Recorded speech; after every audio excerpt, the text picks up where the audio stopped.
What's up, everybody? I am glad to see all of you here. I am Get2Know, and today we have a special guest. Her name is Jessica Brown, and she is a survivor of sexual abuse. She is an advocate for all kinds of stuff, and I am going to read a little bit about her before we get into the interview. Miss Jessica, how are you doing today, sweetheart? I'm doing fantastic. That's great. Can you put a 28 in the chat if you guys can hear us just fine, please? And as soon as I see a couple of those, I will read off your bio. Make sure everybody is. Okay, there's one. All right. Everybody can hear us. Okay. Jessica is a licensed social worker with a apprenticeship manufacturing certification, as well as a deep passion for helping empower and inspire people to thrive, overcome, and be resilient despite their adversity through sharing her life story. Philanthropy, writing, public speaking, and advocacy. She has been a feature guest speaker in podcasts, videos, blog series, and radio shows, shared and broadcast globally. She's a humanitarian, an artist, published poet, and author who has been quoted by Resilience. Advocates for ending violence and for Foster Kids United. She has volunteered for she was volunteer of the year for the SCSA for 2021, and in 2022 she completed the Women's Igniting Change program. She previously volunteered for the Humanitarian Preservation Foundation, um, Miracle Mind Global, and the American Red Cross. Currently, she volunteers for Foster Kids United, and she is serving as a member of the board of the nonprofit I Believe You. She is working on writing an autobiography and studying Spanish and French for the law school administration test, among other things. Everybody, please welcome our guest to here today. I'm glad to have you here, and let's get going. So, Thank you for tell us, having me. not a problem. I appreciate this was kind of a last minute thing, but I just felt that it was important to have you up here. So, tell us about yourself. Tell us your story, sweetheart. Let's get to know who you are. Okay. Well, I was born in Huntington, West Virginia, and as a very young child, I endured severe child sexual, physical, and emotional abuse, domestic violence, and complex trauma at the hands of my biological father and older brother. I have been raped, beaten, silenced, and abused in about every way possible, time and again, by men. I was isolated and not permitted to have friends, which was strictly enforced by whatever means necessary. My only friends were cats. A radio played in the basement constantly whenever I was a kid, so the neighbors could not hear the screams. My dad would tell me not to cry because it didn't hurt when he would beat me. There were constant battles with the neighbors where my dad would pull guns on the neighbors if they turned around in our driveway, which was at the end of a dead end street. When I broke my silence, that I had lived in for about 10 years, or 9 years, my bad, and attempted to get help. Um, it took them 6 months to get back to me. And I was 10 years old by the time I met CPS, and it almost cost me my life when I met them. My dad was dangerous not only to me, but to everyone. I initially reported my abuse to the CAT program at school, like I said, whenever I was 9 years old. And when CPS came, before they came, they notified my parents that they were coming, why they were coming, and they didn't tell me anything that they were coming or that anything was amiss or anything was up or anything. I got no warning except my dad meeting me at the door with a 44 Magnum handgun, threatening to kill me if I told on him for him sexually abusing me. Pacing the floors, He was irate. He was furious. And I hid in the closet. And my mom was at work at the time. And when she came home, she coaxed me out of the closet I was hiding in before CPS arrived. When the CPS worker arrived, I reiterated the allegations of sexual abuse despite being threatened with a gun. She watched him run at me like he was going to attack me while she was there. Left me there with him right after that, telling him he had to leave. She never came back. Nobody ever came back from CPS. Months passed. My house burned down. Wow. 3 months later, my house burned down. We stayed for a short bit of time with my uncle after the house burned down and then lived on the driveway in a camper. Nobody ever came back. I had to change counties. I had to change schools. I had to change houses. And telling him again, neighbors knew, family knew, everybody knew, CPS knew. All these people knew what he was doing to me, yet nobody Nobody was doing did. anything. So, um, in the end, I had to tell again. And it was actually a cop on a wild goose chase. I had been telling kids at school, my new school, mind you. So I'm a new student at a new school, talking about what's going on at home with a bunch of strange kids that don't know me from Adam. Right. Apparently, one of those kids went home and told their parents what was going on with me because somebody had sense enough to call the cops. And that's what caused them to come to my school and ask me if I had called the police. And I didn't even know how to call the police at 10 years old. So I was like, no, but I know why they did. And then I disclosed what was going on and what all had been going on. And then that's whenever I was removed, was that day. And so it was actually a cop on a wild goose chase and a concerned fifth grade teacher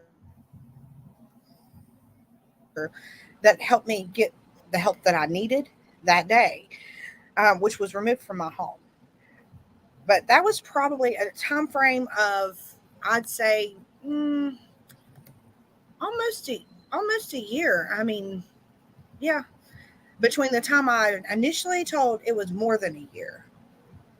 But from the time CPS came, it was at least 8 months later that I had to tell again.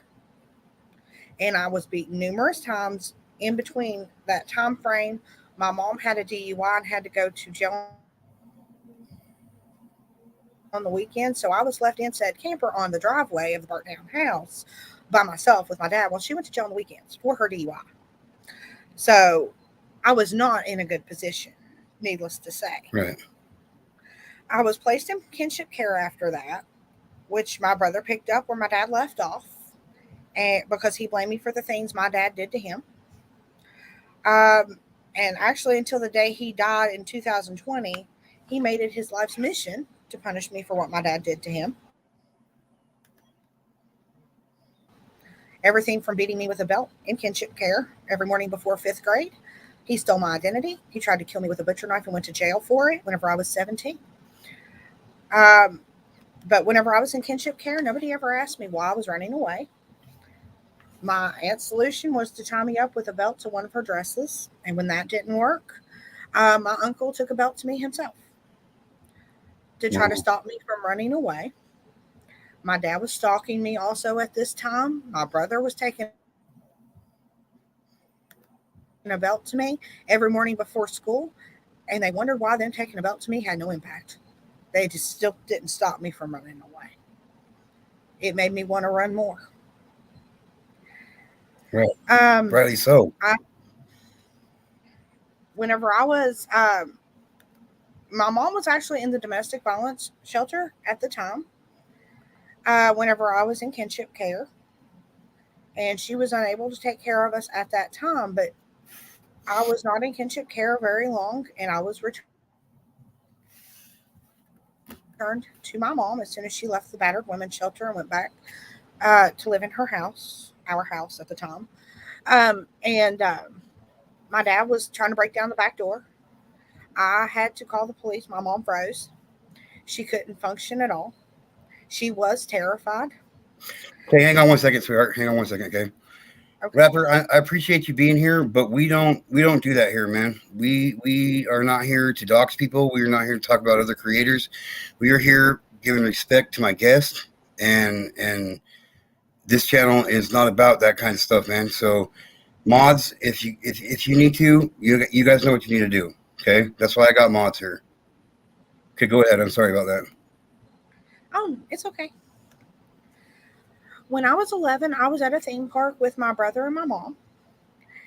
And that was the turning point for the stalking issue with my dad because I actually stood up to him. My mom and my brother were running away. And at first I was too. But I got tired of it and I stopped. Right. And I turned around and I walked up to my dad and I told him, I said, leave us the hell alone because he wasn't supposed to be anywhere around us. Right. He actually turned around and left and he stopped stalking us at that point. I think he finally got the picture that it was enough. But I was also placed in my first foster home whenever I was 11. I could not stay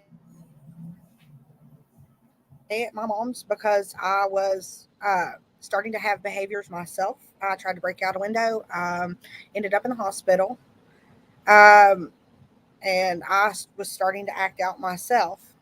Um, and then my first foster home didn't work out because my foster mom thought I was going to run away. So she grabbed me, dragged me back into her house, and I fought back. So it actually ended up a full restraint, and I refused to stay in her home after that and was removed the next morning. Wow. Whenever I was 11, I was diagnosed with bipolar disorder and post traumatic stress disorder. I was moved to my second foster home, which ended when I was returned home to my biological mom at the age of 12 by CPS. And that closed my CPS case. Um, my second foster mom actually went above and beyond because whenever I was sent home, my mom's boyfriend actually cornered me in the bathroom and beat the holy crap right out of me, right in front of my mom.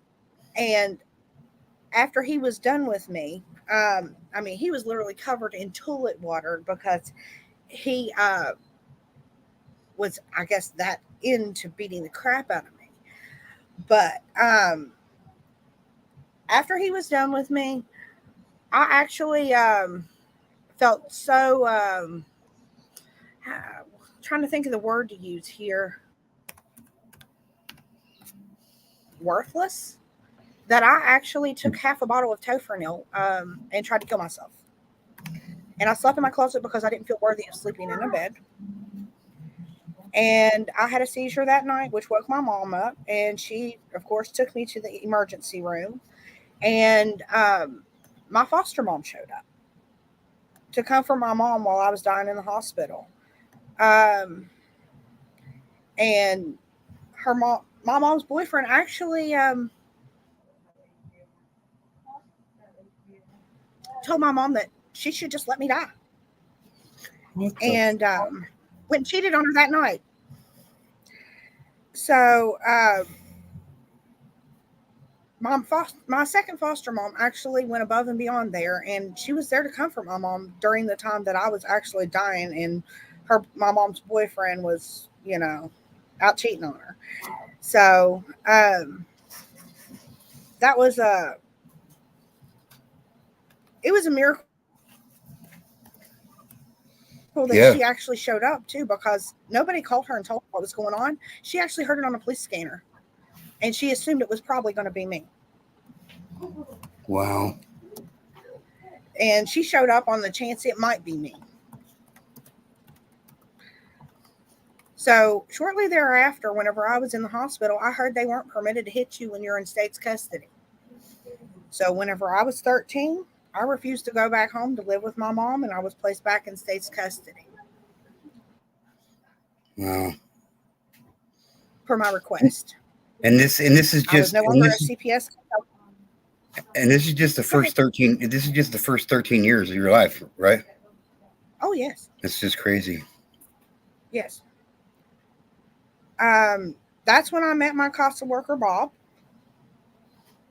I was a firecracker, and my first thoughts were, oh no, not another pervert when I met him. He changed my view of men. He was instrumental in his work in getting me justice and showed me by example that not all men are perverts. I was never able to return to my second foster home due to no beds being available. I was placed in 3 more foster homes after that. After jumping out of a social worker's moving vehicle at 13, I was placed in a lockdown treatment facility. My dad was caught after eluding justice for nearly 5 years. When I was 14, I went to a Golden Girl group home where I spent the next 4.5 years, during which time I testified against my dad in court at the age of 15, and he was sentenced to 45 to 105 years without the possibility of parole because his psychological found him to be an ingrained pedophile and capable of rehabilitation, which was the terms of any parole he could ever get. My dad died in prison of COVID and underlying health conditions in November 2020 in Mount Olive Penitentiary. Prior to his death, I was able to forgive him for what he did, but he was where he belonged. Despite missing most of middle school due to being moved around so much in state custody, I graduated high school with high honors on time and had 13 poems published by the time I turned 18. I was never adopted. I didn't want to be adopted because that gave them the ability to hit me. And I was tired of being hit. I didn't want they hit me. So I did not want to be adopted. At 17 years old, I was placed in the permanent legal and physical custody of Golden Girl Group Home. And they are actually the ones that enrolled me in college. They believed in me whenever I didn't. I did not think I was ready for college. They said, you're ready. And they enrolled me anyway.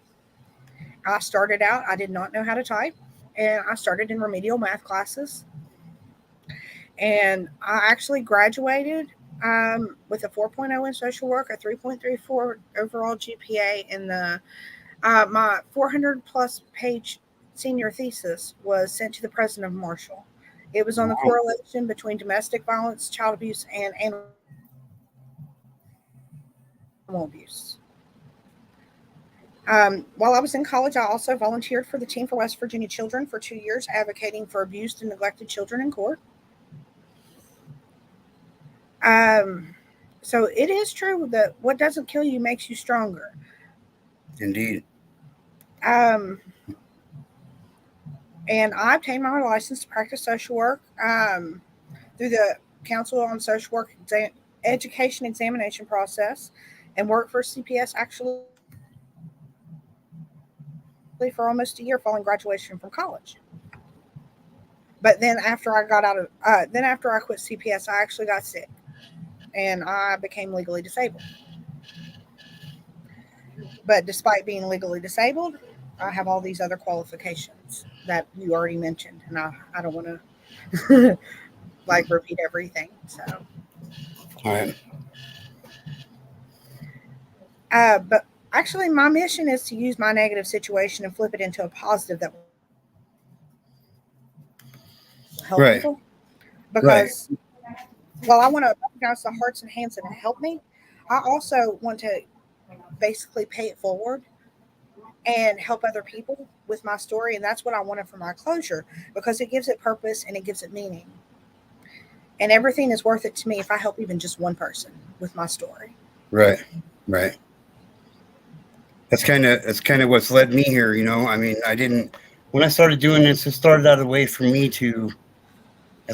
to get better, make myself better, because just holding on to all the trauma and all the bullshit, it's detrimental for me. So that's how this started out, and it's really turned into something a lot greater than that. This whole get to know deal, it's turned into something a lot greater than just myself, But I feel the same way about your story, about mine. You know, I mean, I feel the same way. Like if I just reach one person and it changes one person's course of their life for the better, it's all worth it in the end for me. Definitely, definitely. It gives it purpose and meaning. Yeah, yeah. Even though this thing that happened, even though And this thing there's, that happened to to us. me, Go ahead. mhm. Go ahead. Well, I mean, it just, I think it's just more important to me, to be able to give back and help somebody else, because nobody that helped me owed me anything. Right. They didn't, they weren't not, because I mean, I was helped literally by complete strangers sometimes. Yeah. Like if I And was on the run, there were people that were nice to me but did not hurt me and stuff like that. And they were totally strangers to me, didn't know who I was. They were just kind people. I got really lucky there, that I ran into kind people, yeah. but they didn't know me anything, so Yeah. So you said that you were sexually abused by your dad and your brother. yes. And how long did the abuse go on for? Up until you left, right? Birth to 10. Well, I'm sorry for that pain that you had to endure, but it's made you a stronger and more beautiful woman. I tell you that. Thank you. I mean, it's not easy. It's not easy for me to get up here and talk about my abuse, and I mean, I'm sure it's not. It's not the easiest thing in the world for you to talk about it either, you know. But this is, unfortunately, this is something that we have to get out there. That people have to know that this is going on every single day, and we need to do something about it.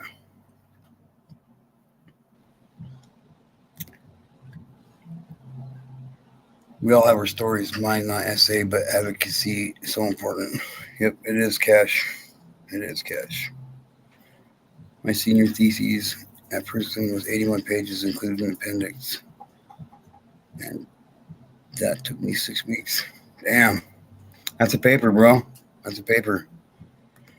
So, at the end of your bio that you sent me, you said that you're going to law school for what now? Now, what are you doing? Let's touch on that. Let's. I want to touch on the. I want No, to touch no. on the I'm parts. actually studying for the. I'm studying for the LSAT exam. Okay, and for those who don't know what that is, can you explain what that is and what you're doing? What it's for? Oh, that's the law school admission test. I'm just studying for it. I'm trying to see if I can pass it. So see if law school will be a possibility. Well, more power to you. You're gonna have to let me know. Keep in touch and let me know what's going on and how good you do and whatnot.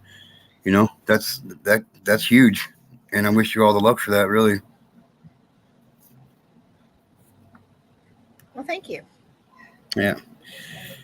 So let me ask you this. So throughout your life, there have been moments of consistent tragedy and trauma in your life, correct? Yes. Now, how does one stay still positive? How does one make that turn from being this negative person, this negative thing happened to them, and they they reach a point in time in their life where they make that choice whether they're going to go down the right way or they're going to go down the left lane. You know what I mean? How did you keep yourself? How did you get yourself back on to the right lane? Out of all the bullshit that you've gone through, how did you keep yourself going on to a positive outcome? How did you do it? Education. Education. It's amazing how important that word can be, huh? Yep. Education was the key, because actually I learned from a play actually in first grade, that the one thing nobody can ever take from you is what you know, and I hung on to that. Right. And so far, it's been 100% true. That's the one thing nobody can ever take from you. So no matter what my dad did, he could never take what I knew from me. Right. Right. Now, we have a mutual friend. I call her my sister, but we have a mutual friend, Darlene. She's actually the reason why you and I are actually talking right now. So I got to give a shout out to her. Thank you for getting this all set up for us. Um, Hi, darling. she wants us to touch base about. She says this right here. I'll post it. She says she has other siblings, half siblings. Let her tell you about the stepbrother supporting her too. So let's talk about that. Let's talk about you got a stepbrother, correct? Or a half brother? Half brother. Okay, so you guys got the same. You guys got the same mom, different dad.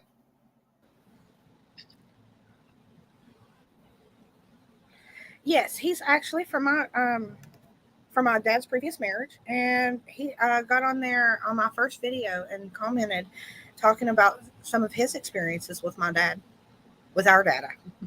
I keep calling it my dad, our dad. Right now he fully supports you, even though he knows that his dad. Right? Oh yeah, he I was not raised with him. He's much older than me. He was an adult long before I was born. Um, so there's a significant age difference between us, and he was off on his own and everything else by the time I was even thought of. But his experience with our dad was extremely traumatic as well. But of course, it's not my place to tell his story. Right. Right. I wasn't Um, there for that. But my dad was on a rampage long before I was even thought of, with a rap sheet a mile long. He was actually hospitalized prior to meeting my mom by his ex-wife, which is my half brother's mother, for violence to their family. And he was released when his dad died, not because he was bitter. right. Stories like this, and I'm not trying to get you to go into specifics in it or anything, because that's not what we're about. We're just about stories like yours gives me inspiration and gives me drive to continue doing what we're doing over here. And yeah, Darlene made mention. Yeah, my dad was honorably released Navy, and he knew how. He was apparently a sharpshooter as well in the military, so he was well trained with guns. He didn't when when he shot at the neighbors, he missed on purpose. Let's just put it that way. It was Right. brain. Right. Now, And he what did shoot what at the neighbors when they would turn around in our driveway at the end of a dead street. yeah, definitely not a guy we want just sitting out there on the streets every single day. I mean, and people don't talk about it, and He got by with it for years. it's amazing how they do that, isn't it? He got by with it for years. He was not a drinker, no. He didn't drink. Every once in a while, he would have a beer to clean his system. He didn't do drugs. He didn't even He was smoke just cigarettes. he was just a bad person all around naturally, right? Pretty much. He did not even have an abuse history that I ever found out about. I was just gonna I I was asked, just I was I just asked gonna ask you that. I was just gonna ask you that too. He had a pristine upbringing, no child abuse in his history at all. Wow. His brother was nothing like him. His brother was the opposite to him. Sweetest man I've ever met. His brother was. Wow. But maybe something went wrong in his genetics or something. He was the youngest of 13. I don't know. Yeah, it's horrible. It's horrible how some people are like that. The worst thing that I was told that ever happened to my dad was a teacher told him he would never amount to anything. Wow. So she kind of predicted the future. Kind of so. Yeah. So Darlene mentioned your Uncle Oscar. You want to tell us about your Uncle Oscar? He was an amazing man. he was in his 70s, and he would get up and make me pancakes. And like anytime I'd ask for pancakes, he'd go make me Bisquick pancakes. Um, he was always trying. He was what the glue in the family. Basically, he got into the genetics and or not the genetics, but the what do you call that, genealogy and stuff like that. Was trying to keep keep everybody in the family in touch and stuff like that before he passed away. He was just an amazing human. So I mean, he was nothing like my dad, and my dad actually got violent with him too. Wow. You know, that's why we couldn't stay there. Yeah, I can't believe, like, you're sitting there telling me that CPS came in and literally seen your dad coming at you, like full force coming at you, and they left you there? They did. What? They told him he had to leave, and they left me there, no protection. They didn't call the police. They didn't do anything. They left me there, and they left and never came back. Didn't even check and make sure that he left or any of that shit? No. They never came back. Just told him that he couldn't be there, and that was it. That was it. Cash wants to know if your dad had any head accidents by chance. Nope. Nope. So he sure didn't. Just a natural born psycho. Yep, pretty much. Crazy. He tried to find reasons he did things, but he was put in intense hospital from abusing first wife and 5 kids. Yeah. Wow. It kind of makes you wonder, like, really, like, especially a situation like yours, you know, why, like, I'm having a hard time not swearing here, man. Like, I'm really having a hard time here. Like, really, what the fuck was his problem? You know, what happened to him? There has to be.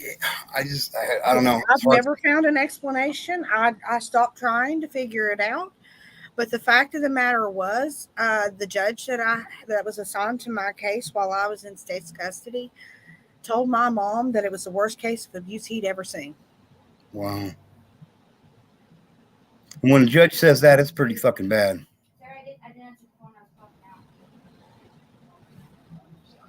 It's pretty bad. That's why he got the sentence that he did. Because it was the worst abuse case that basically the county had ever seen. Right. So tell us about that. Like, tell us about the court proceeding, because we don't get to hear about that. We don't really. You're the first guest that I've had on here that has actually received some form of justice. Do you honestly feel that justice was served? And if so, why? And if not, why? There is no justice for that. Number one, let me put that plain and clear. There is no justice. I did not testify against my dad for justice for me. I testified against my dad to protect everybody else from him and him from himself, because he was a danger to everybody else and himself. Right. So justice for me? No, there was none. There's no such thing. Right. For what he did, there is no such thing as justice. So was justice served? No. That's not in the realm of human possibility. Right. And I'm glad you said it like that, because even if he or any other one or any other parasite, because that's what I call them. I don't call them pedophiles. I call them parasites, because that's what they are. They're just a parasite. So anytime a parasite, like, I just always think, how many victims do you think he had? You think you and you know what I mean? I don't know. It's hard to tell. I know there was me and my brother, but I doubt we were Lone Rangers there. I'm sure it was precedented, and I'm sure he had 5 years, so it could have happened in that 5 years before he was put in prison. The possibilities are... Yeah. Possibilities of the numbers of victims is endless. Every child he came in contact with was at risk. Yeah. Legitimately, for sure. But whenever I testified against him, he couldn't hurt me anymore. Yeah, but, I had, I mean, my reasoning for testifying against him, because there is no justice for what he did, you know, right. the only reason I had was to protect other people from him and him from himself. So even at a time that's so traumatic for you to begin with the abuse and whatnot, then you have to go and testify against your dad, and you did, and I did. that must have been. I can only imagine how hard it was, even though you did it for protecting other people and other children. It had to have been hard for you. I mean, Oh, it tore me. It tore me to rightly so. pieces. Yeah, I know. My dad, believe it or not, was actually as crazy as he was. He was my favorite person in the world whenever I was little. That was my dad. You know, Yeah, you naturally love your parents. yeah. Even as So it tore me to pieces. Right. Even after he's sitting there in prison, I mean, Yeah, he's still your dad. I mean, you yeah. can't ever get rid of that. I mean, it's a shitty deal he did what he did to you, but at the same time, he's still your dad. I get it. I kind of get it. I mean, my dad's not the one who abused me, But so that that's was hard for me to say that I understand, but I understand what you mean, you know what I mean? that's the conflict that I had to live with that really tore me to pieces more than anything else, more than the trauma, more than even CPS, was that contradiction. How can I love a monster? Yeah. And that's what they are, is a monster. Like what they do is What is detrimental. wrong with me that I love a monster? Right. Now how do you get yourself to feel better about yourself over that? I mean, that's got to be a battle every single day, right? Not anymore. I put the responsibility where it belonged. It Okay. was on him. It wasn't my responsibility. You know, anything that he did, I was a kid. I wasn't making the decisions there. He was. The responsibility of what he did is on him. It's a reflection of him, not Right. me. And as far as the contradiction, I'm a loving person. There's nothing wrong with that. Right. Now,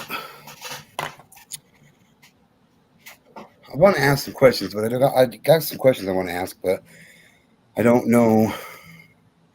I have a real hard time with words sometimes, damn it, It's okay. and and whatnot. Now, did you ever talk to your dad after he was sentenced and he went to prison? Did you talk to him about anything or what? Yes, I did. I conversed with him via letters the last few years while he was in prison. That's how I got. That's how I came to terms before he died. And I asked him, what was your childhood like? I was trying to figure out possible explanation of what caused this behavior he had. I found nothing. No possible explanation. He just was who he was, a monster. He's just an evil piece of work. That's just did he ever take accountability for what he did to you? Nope, nope. He said he was innocent. Wow. He went to his grave believing that he was innocent. Oh no, I know he didn't believe it because it If wasn't he's true. saying he's saying he was innocent. But yeah, Right. he didn't want to be in prison.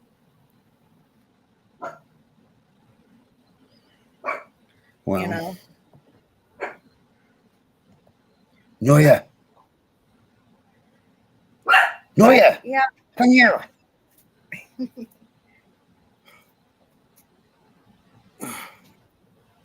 but He's no, the big he never badass. He's the big he never badass. admitted it. And I never discussed it with him because I already knew. I didn't have to argue it.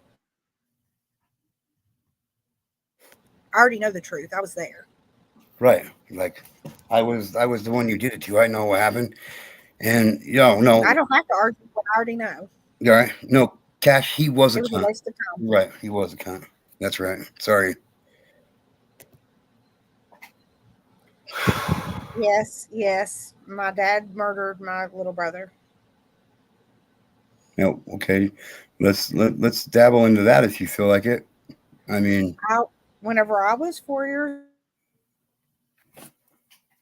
old, my mom got pregnant again. My dad did not want any more kids because he had 5 from his previous marriage. Then he had me, and then my mom had one from her previous marriage, and he did not want any more kids. So he kicked her in the stomach, and my baby brother was born with water on his brain, full term dead. oh my God.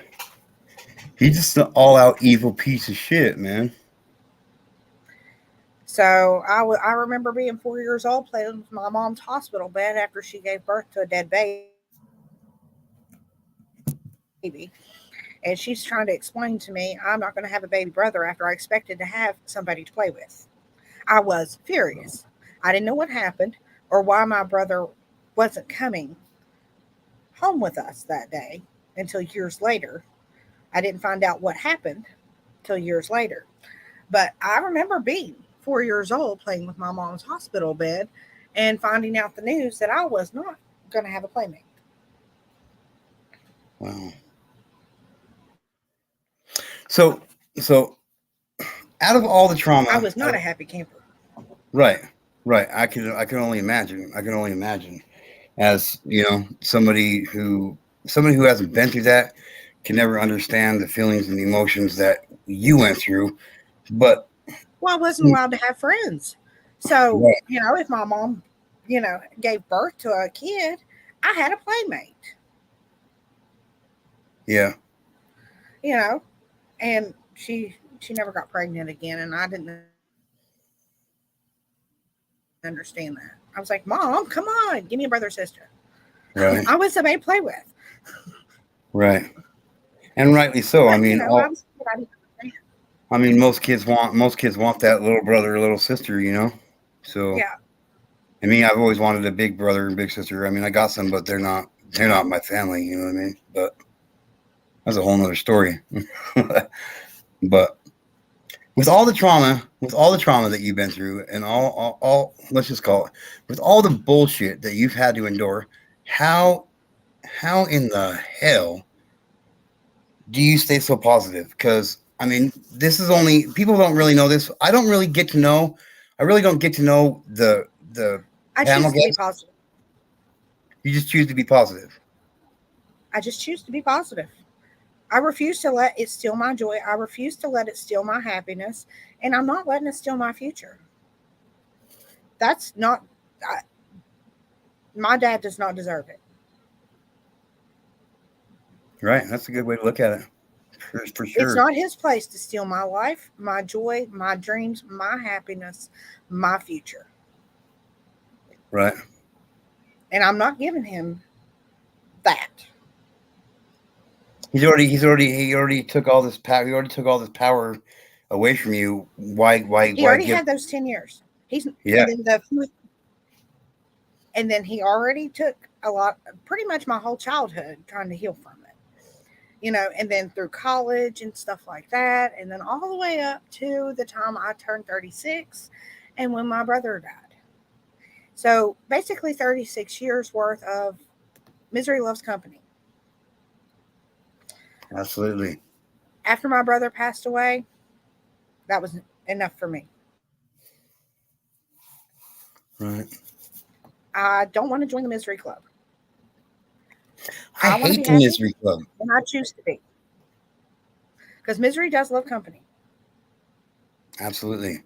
So me being a person who still unfortunately give power to my abuser, even though I haven't spoke or seen him in years and years. It's Um, not uncommon, and it's actually more. It's easily done. I still do it sometimes too. I am not perfect. There are Okay. good days and there are bad days. So every day, basically, you wake up and you just tell yourself, "I'm not giving him any power and control It's over a me." fresh start, a new day. Fresh start. Every day is a fresh start. It is. That's a good way to look at it. I never looked at it like that. Really, I never did. Everything, it depends on the way you look at it and the wolf you feed. Yeah, Because if you're feeding that negative wolf, that's how you're going to feel.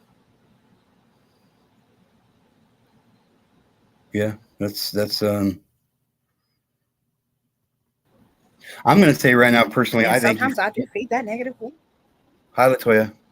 I just wanted to say, I mean, I like I like to learn things and every I like to learn things every single day, and especially when they can be beneficial to me in my personal well-being.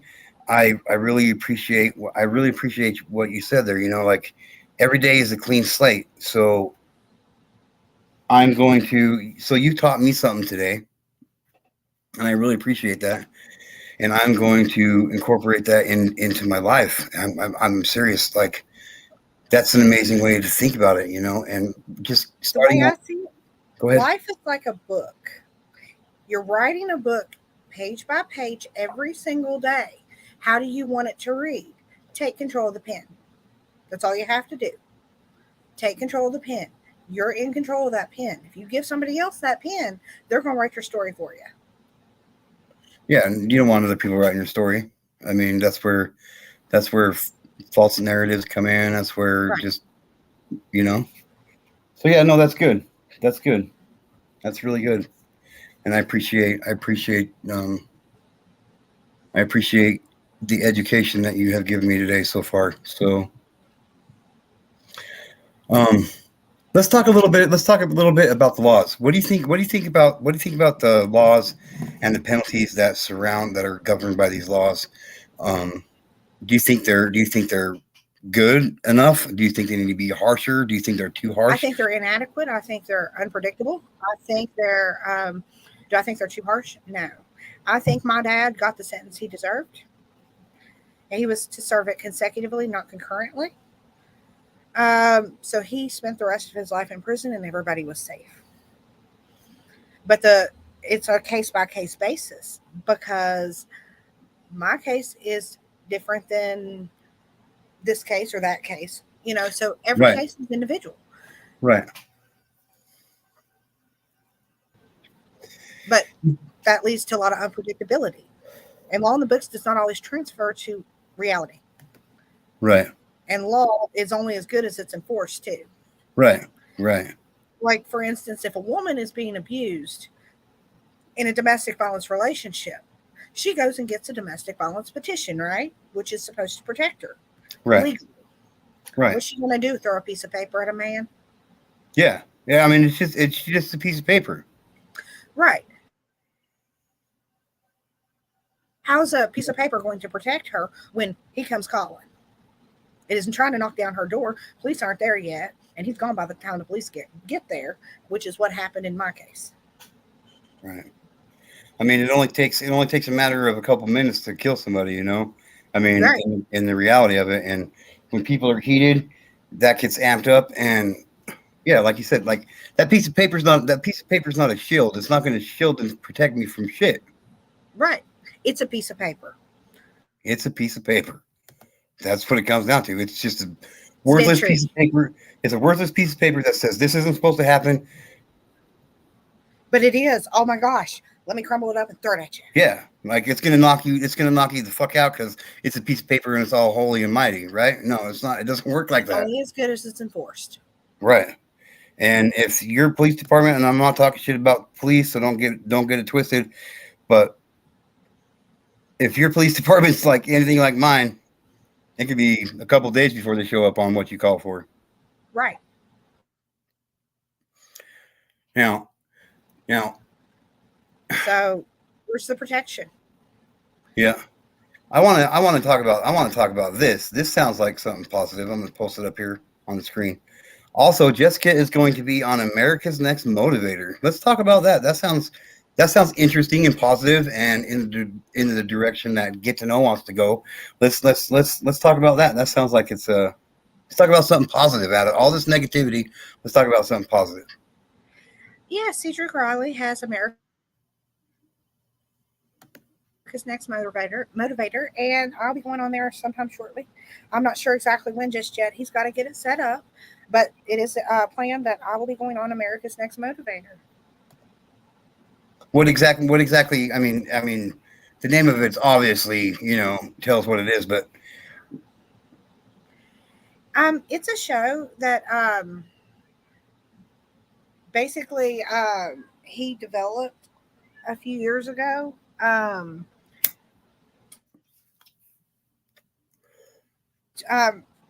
to showcase people that I guess he saw as motivators. So it's not an exercise show. oh, you got me snorting there, Cash. Damn it. Oh, that's funny. No, it's not a. It's I don't I don't really know all the details of it. I don't like work for America's Next Motivator or anything, but you know, it has to do with people who age out of foster care and can be motivators for other people who are in the system and things of that nature. So America's Next Motivator was created for children who age out of the system. And Like that's got to be one hell of a challenge there when a child ages out of the system. Like, I mean, I was very fortunate. I actually had my ex-husband's family that took me under their wing and showed me the ropes on how to get student loans and get on my own. And I was 18 at the time. I was totally clueless and homeless. And I was like, oh no. And they took me under their wing, showed me the ropes, and were a support system for me for 13 years while I was with their son. So well, that's good. I I'm was glad. very fortunate there. I'm glad that was there for you. This could be a totally different conversation we were having if it wasn't. Yeah. Yeah. I had a lot of good people help me, though. Like I spent 4.5 years, and it sounds crazy, but the group home that I lived in is a very good one. It was not like you would normally have an institution. It was more. It literally looks like regular houses. Hmm. You know, it's just got a lot of girls there. I lived with 22 girls for 4.5 years, but it was kind of like a slumber party, I guess. To me, at in my teen years, that was my slumber party because, you know, living with 22 other girls, I just saw it as a slumber party because I finally had somebody to socialize with. Right, and that must You have been know, so culture so I shock didn't see there. it like ever as a negative. Right And they were actually good to me, now, and they put me on the right track too. that's good. That's real good. That's good. Unfortunately, that doesn't happen to a lot of the kids that age out of the system. Um, what can we do? What can we do to make that? What can we do to make it easier for these kids that are going to age out of the system to get in touch with these programs? There's got to be some kind of program out there for them, but the information is just so hard to find. What do we do? How do we fix it? How do we fix it? Well, there's no quick fix. There needs Right. to be a lot of resources put in place for housing because homelessness is a big problem for people who age out. And then the ability to get food, to know how to cook. State's custody, kids are not taught how to cook, they are not taught independent living skills. That is a must. Yeah. They have to cook, they have to clean, they have to know how to do these things. and be motivated to do these things on their own too. Because I noticed whenever I was in state's custody, I had that. But other people I have seen in state's custody are not taught these independent living skills that I was, which at least halfway prepared me to be on my own. In foster homes, group homes, or whatever, if you're served too much, it's a downfall. Basically, if you're taught a skill, you can use it for life. If everything's handed to you on a silver platter and you're not taught that skill, that's a disservice, because it's not going to serve you for life. It's going to serve you for that meal or for that particular whatever. It's like that old saying, teach a man to fish, it's like that old saying, give a man. Yeah. It's like that saying, give a man a fish, feed him for a day. Teach a man to fish, feed him for a lifetime.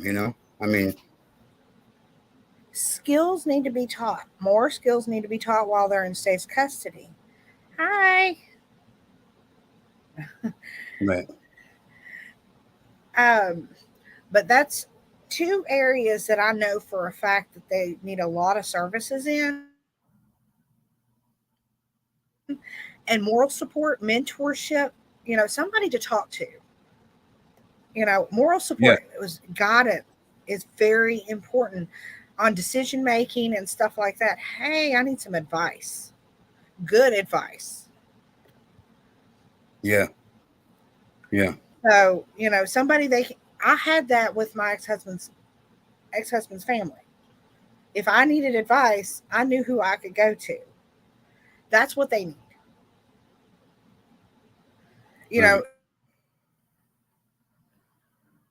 That literally doesn't cost anything. You just have to have the right people. Yeah. People who just care, I mean, and yes, it's so hard. It is so hard to find honest, caring people these days. It really is. It blows my mind. It really blows my mind. Actually, out of all the people that have hurt me, there's actually a lot more people that were nice to me and good to me. Everything depends on how you look at it, though. Yeah.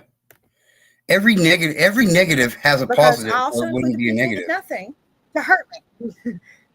Right. Even if they did nothing to help me, they did nothing to hurt me either. Right. Right. The fact of the matter is, the good outweighed the bad.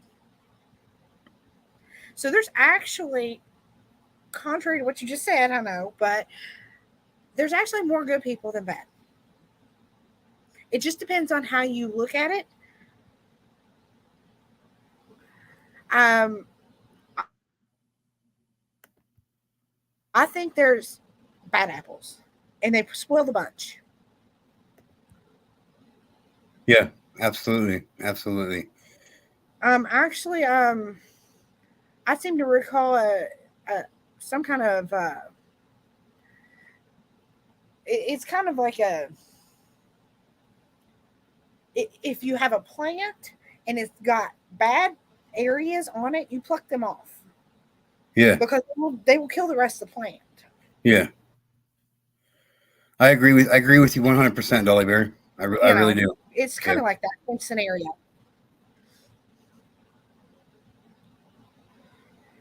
Yep, you're right, Opus Angels. The majority of people offering foster housing, they're only in it for the money. They don't really give a shit about the person that's coming in. They don't care about their past. They don't care about what's happened to them.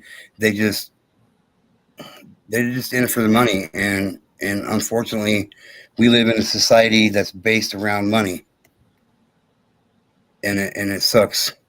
Latoya, when I have a guest up here telling their story, sweetheart, I don't bring anybody else up on panel. It's just a guest to myself. But maybe during another live, I'll bring you up on panel and we can talk, okay? But when I have a guest up on panel like this, it's about the guest and that's it. I don't mean to sound rude. I don't mean to sound ignorant, but it's about her. So now we're coming up on an hour. And I know you have a prior engagement here in a little bit. Yes. I wish you the best of luck with that. I would love to have you come back, and I'd love to have you come back for sure and talk more about your story and whatnot. But I don't want to be the cause and the reason for you being late for your appointment that you got here coming up. So is that something that you would be interested in doing, is coming back up and speaking? Oh yes, of course. All right, great. I'll get that lined up with you. I'm really a stiffler when it comes to other people being on time. Like when it comes to me being on time, I really don't care because that's just how I am. But I don't want you to be late for your interview. So in closing, Yeah, I like to be on time too. right. Now, there's a joke going around on here that I'm always late, and I talked to you about it before we came up. I deliberately come in late because it's just kind of what I do, I guess. But other than that, I'm gonna have you close out. I'm gonna have you say something, close us out for a minute. What's your biggest motivation? Okay. What's your biggest motivation to continue doing what you're doing? Well, never give up. And if your voice is not initially heard, keep talking, keep sharing with anybody who will listen until somebody gives you the help you need. Don't lay down and take it. It's not right. It's everybody's business. Trauma impacts everybody. Abuse impacts everybody, and it can happen to anybody. Shattered silence is better than shattered people. You can rise above it. There's always room for hope. And it is always better to rise together than alone. That's my little ending thoughts. That's great. With that being said, I probably couldn't have said anything better than that. So with that being said, Jessica Brown, thank you for being here, sweetheart. I really appreciate the opportunity to get to know you, to have you come and tell your story. Thank you for having me. Absolutely, anytime. And I will get with you and we'll set up a part 2 of this. And hopefully you become a regular member of this community. And thank you for telling your story. I really appreciate it from the bottom of my heart. It means the world to me. It really does. So thank you for the opportunity. Absolutely. And just know that it'll always be here for you whenever you need. Thank you. Yep. All right. I'm gonna take you down now. But okay. Again, thank you very much, and we'll speak soon, okay, sweetheart? Okay. Thank you. Okay, well, with that being said, I am Get2Know. We just had another fabulous story being told here about struggle and overcoming the adversity that comes with the unfortunate means when somebody abuses somebody. She's a positive story. She is definitely a positive story, even though her story is built around negativity.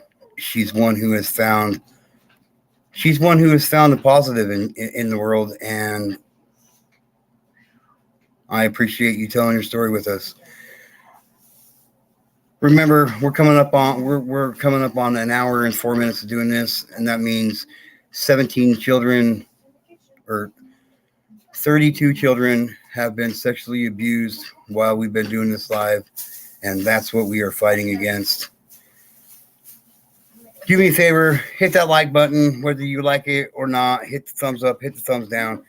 Help me out. Let's get the algorithm going here. Let's spread the awareness that we need to get going on what we need to do. With that being said, love one another, have respect for each other, learn to trust people. When somebody gives you their word about something, learn to trust their word, because my word is my bond. You know who I'm talking to. I love you. Please get a hold of me. This is Get2Know. Do me a favor. Tell your friends about me because they're going to want to know, everybody. One child is one too many. Peace, love, and I'm out. Thanks, guys.